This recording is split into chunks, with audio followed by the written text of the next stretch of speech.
When we left off, Detective Shiela Geathers had uncovered a truth more disturbing than the murders themselves. The killer was not selecting victims because of who they were. He was selecting them because of how they lived. 4 people were dead. 3 separate homes, 3 separate neighborhoods, 4 separate lives. Yet every victim shared one fatal characteristic. They were visible, their schedules, their routines, their habits, their movements. Everything was publicly available to anyone, patient enough to collect it. Investigators had developed 3 possible suspects. Brandon Kessler, an online harasser whose obsession with one of the victims appeared alarming. Eric Donnelly, an administrator connected to online communities where several victims regularly shared details about their lives. Victor Harlan, a former maintenance contractor whose access to homes and neighborhoods made detectives deeply uncomfortable. Yet none of them fully fit the crime. Not completely. Not perfectly. Then forensic scientists called Detective Geathers with findings recovered from the 3rd victim's clothing. What they discovered would fundamentally change the investigation. Not because it identified the killer, because it revealed something far more terrifying. The murderer had been physically closer to the victims than anyone imagined. Detective, tell the audience what the laboratory found. The call came late. Most of the squad had already gone home. I was still sitting at my desk reviewing victim timelines when the laboratory contacted us. The findings involved trace DNA recovered from Martin Reeves' clothing.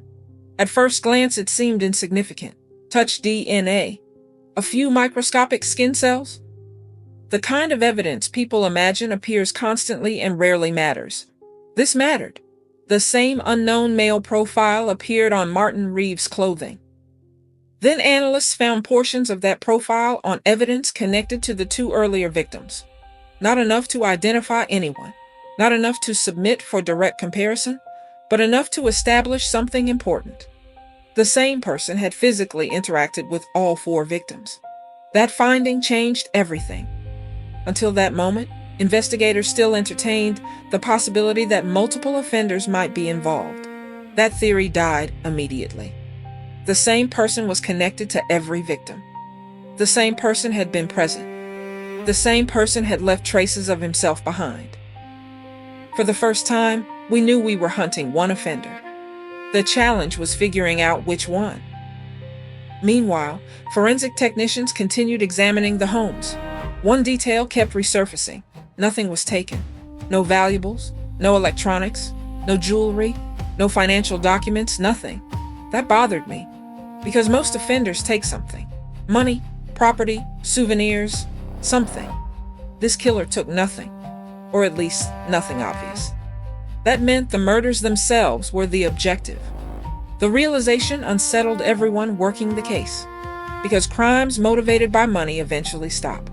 Crimes motivated by revenge eventually stop. Crimes motivated by obsession eventually stop. But crimes motivated by belief? Those can continue indefinitely. That thought stayed with me as we continued digging into the lives of Theo Jergren, Eric Donnelly, and Victor Harlan. The first theory to weaken involved Brandon. Digital forensics specialists completed a comprehensive review of his online activity. The results were revealing. Brandon was exactly what he appeared to be: an angry man, a loud man, an unstable man, but not a killer. His communication showed impulsiveness, emotional volatility, a need for attention. Everything about him pointed outward. The offender we were hunting pointed inward. The murders demonstrated patience, preparation, observation, discipline. Brandon possessed none of those qualities. Slowly, investigators began moving away from him. At the same time, Eric Donnelly remained firmly in the spotlight. His online communities continued troubling us. The language, the philosophy, the repeated references to order. Those details mirrored elements of the crime scenes. Several victims had interacted with his forums. Several victims had posted personal information there. Several victims had unknowingly created digital roadmaps of their lives. Eric seemed increasingly important. Then another discovery complicated matters. A review of surveillance footage revealed the dark utility van appearing near two victim locations. Not close enough for identification. Not close enough for a license plate, but close enough to establish a pattern. The same type, the same color, the same approximate age. Again, and again, and again. The van became a ghost moving through the investigation. Always present. Never identifiable. Always nearby. Never close enough. The more footage we reviewed, the more deliberate it appeared. The vehicle never lingered, never drew attention, never did anything unusual, except appear near victims before they died. That was enough. Then something happened that shifted the investigation dramatically. Martin Reeves' surviving security camera captured a brief image moments before the attack. The image quality was terrible. Grainy, dark, barely useful, but investigators enhanced it repeatedly. Eventually, a detail emerged. Not a face, not a license plate, a jacket, distinctive, unusual, industrial. That discovery pushed Victor Harlan directly into the center of the investigation.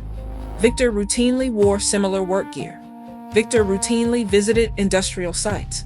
Victor routinely worked around machinery. The evidence wasn't conclusive, but it was enough to intensify scrutiny. For a period of time, Victor became the strongest suspect. Everything seemed to point toward him. And yet something still felt wrong. I couldn't explain it. I couldn't prove it, but something didn't fit. The killer appeared emotionally detached. Victor wasn't. The killer seemed invisible. Victor wasn't. The killer appeared comfortable waiting. Victor preferred action. The differences were subtle, but they mattered. Then another name surfaced. Not through surveillance, not through victimology, not through traditional detective work, through digital infrastructure. The name was Terrence Saunders. At first, nobody paid much attention. There was no obvious connection, no prior interaction with victims, no glaring motive, no direct evidence, just a name, a beat reporter, someone who was familiar and comfortable with social media, someone who often traversed multiple boroughs meeting people for reporting assignments, someone whose assignments placed him near several areas relevant to the investigation, someone who spent a lot of time online reading people's opinions and interacting with them, someone who had the ability to be everywhere and not draw any attention to himself. Never dramatic, never alarming. He was always able to sufficiently blend into any background. And yet his name kept appearing. A story here, a story there, an assignment somewhere else. Individually, none of it mattered. Collectively, it began attracting attention. Not enough attention to make him a suspect, just enough attention to remember him. The investigation continued. The DNA remained unidentified. The van remained unidentified. The killer remained unidentified. But for the first time, I began thinking we might be looking in the wrong direction. Not at the loudest people. Not at the angriest people. Not at the most visible people. At the people nobody noticed. That thought became impossible to ignore after another forensic breakthrough. Latent print examiners recovered a partial fingerprint from evidence associated with one of the scenes. Not enough for identification, but enough to establish consistency. The same unidentified print appeared more than once. That mattered, because fingerprints don't lie. People do. Witnesses do.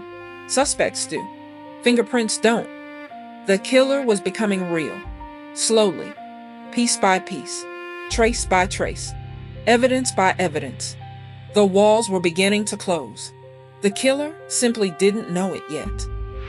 Detective, by this point, Victor Harlan is fading as a suspect. Eric Donnelly appears increasingly connected to the victims' digital lives. Theo Jergren seems linked through surveillance and access.